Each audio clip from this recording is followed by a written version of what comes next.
is that Waters have also introduced, I think that they were the first ones who did that commercially, as another third dimension in their mass spectrometers, where they separate their analytes by shape on a microsecond level, which makes this mess here slightly less complicated, which again helps with the data interpretation. So all that together made a Waters instrument quite a nice candidate for us to look at. About 4 or 5 years ago, Rudy Ebersold's lab came up with an approach that they called SWOT, which was the first data-independent acquisition approach that managed to bypass the Waters patents. Because it does the data analysis and also the acquisition in quite a different way, although many ideas are the same. Whereas in Waters MS to the E, we just have 2 different spectra that we acquire, a fragment spectrum and a precursor spectrum. Precursor fragments, precursor fragments.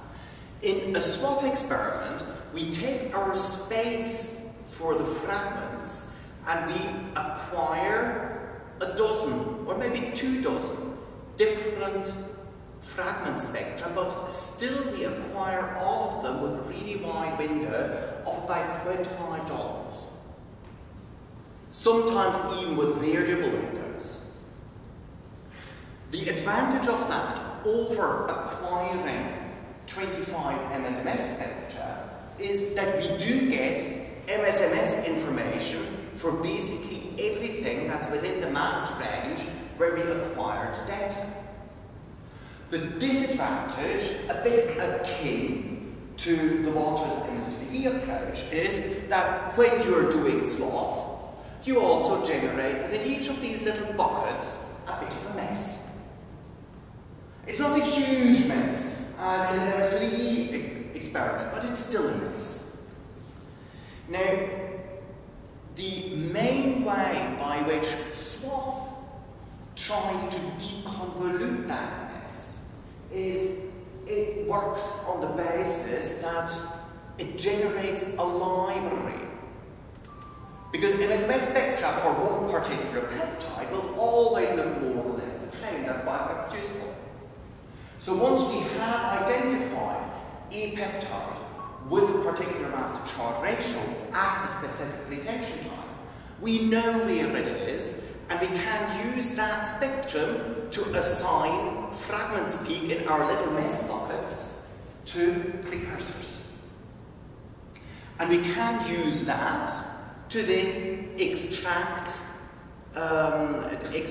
peaks and then use our MSMS spectra for the quantitation, which at the end of the day gives us data that are quite similar to the classical way of quantifying analytes in a triple quantum experiment. The third instrument that is there as well, and I didn't even include it with a picture here, but I'll mention it. I think it'll turn up on the next slide. The third instrument is an Orbitrap, which is a Q-exactive Orbitrap, which is just an instrument that does the data-dependent acquisition very, very fast.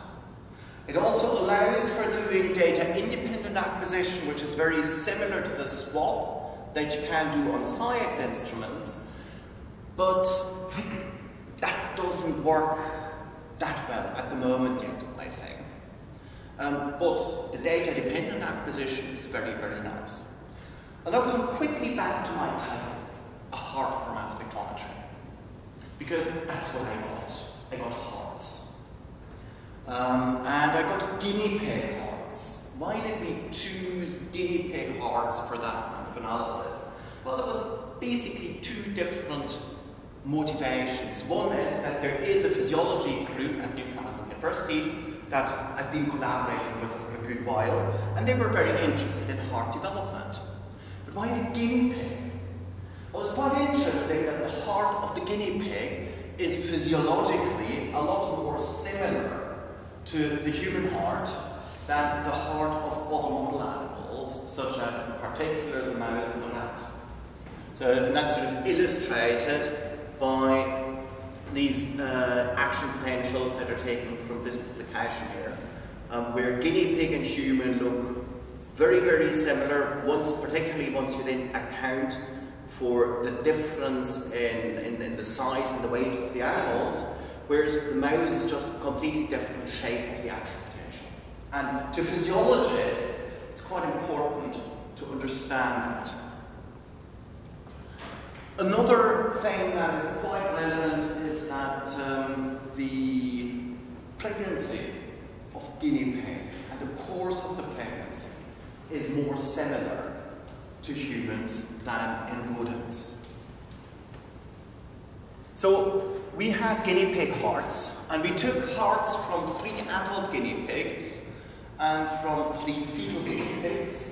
Hearts have another few really nice features that make them good samples to test out people who make mass spectrometers that claim to be able to do in-depth proteomic level reanalysis. Because heart extracts are so unsuitable for that sort of thing. If you think what a heart extract is, it's something that's really difficult to analyze. It's almost like serum, in that you have a handful of proteins that are super abundant, essentially your myofibrils, and then you have thousands of proteins at a very low abundance level, of which have the job to support those myofibrils and to regulate them.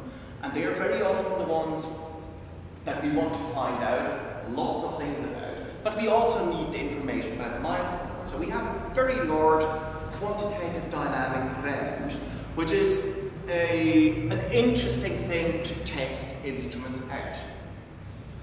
So we had 3 samples from adult guinea pigs, and we also had, and you see here that that's another side effect, hearts of guinea pigs are quite big, so you can generate a fair amount of material quite reproducibly.